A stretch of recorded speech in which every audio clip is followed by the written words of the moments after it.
It's Wednesday, April 4th. Welcome to Pastor Bob Daily.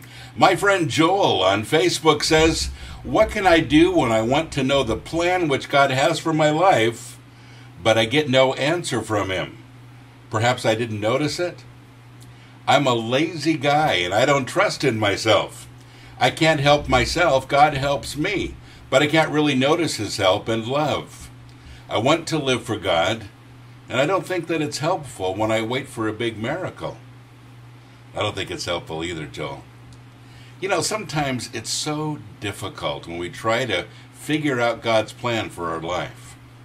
And by the way, I keep saying this, but I'm just about to start recording my podcast series called Word. And this is for, I guess individuals could do it, but it's mostly for group Bible studies like home churches, cell groups, that kind of thing. 15 minutes listening to me, and then some questions for Socratic discussion at the end. And this is one of the subjects I'm going to talk about in depth. But in 5 minutes here, I'll try to cover it as well as I can. You know, Joel, the first thing that I would do is to begin to look at how God created me and who he created me to be. Now, every single one of us have talents and desires that need to be found.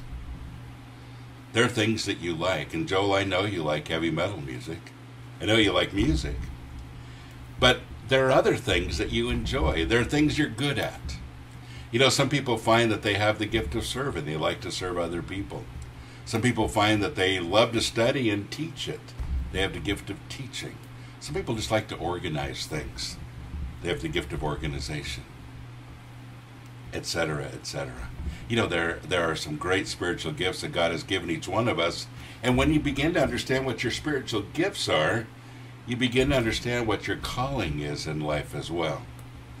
Now, Joel, I can't tell you what specific job you ought to have, but the first place to look is to see what you're interested in, what you have a passion for, and allow God to begin to motivate you in that direction.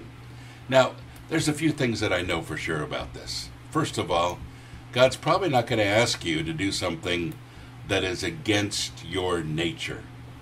He created you to be who you are with the passion to do it.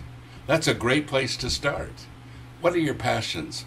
You know, one of the great problems in our societies today is that people simply take a job to earn money and they don't enjoy it.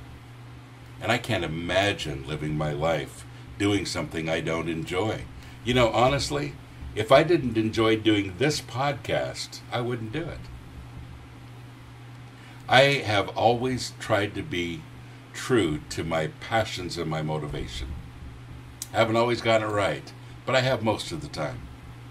And the biggest joy of my life has been doing the things that I'm passionate about. So, Joel, that's where you start. Where are your passions and what are you passionate about? And when you figure that out, then you figure out all the different areas that you could move in that direction. Passionate about music? There's a lot of different areas to get involved with there. What are your passions? How did God create you? Now, I hate to say to be continued as we do this, but I really am going to spend quite a few weeks on this area. And I want you to know that God made you in a specific way with specific things in mind. He didn't ask you to just live a mediocre life for the rest of your life. He created your life to be an adventure. When I say you, I mean all of you. Your life was created to be an adventure. Now, sometimes that adventure is frustrating. Sometimes there are difficulties along the way, but it doesn't take away from the adventure. It doesn't mean that your passion leaves. This ministry that I've done for the last 40 years in helping to pioneer Christian rock and roll has never been an easy one, honestly. There are a lot of criticism along the way. There still is. And I'm one of those people that we call thin-skinned. You know, 99 people can tell me that they appreciate me, and I mourn over that 1% that doesn't. And some of you are like me, and it's never been an easy thing. But my passion continues to carry me. And when you find that thing that you're passionate about, it'll carry you too.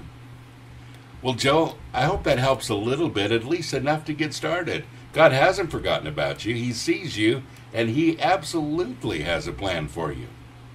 And we're going to talk about this more in the weeks to come. Stay tuned. God bless you. Have a great day.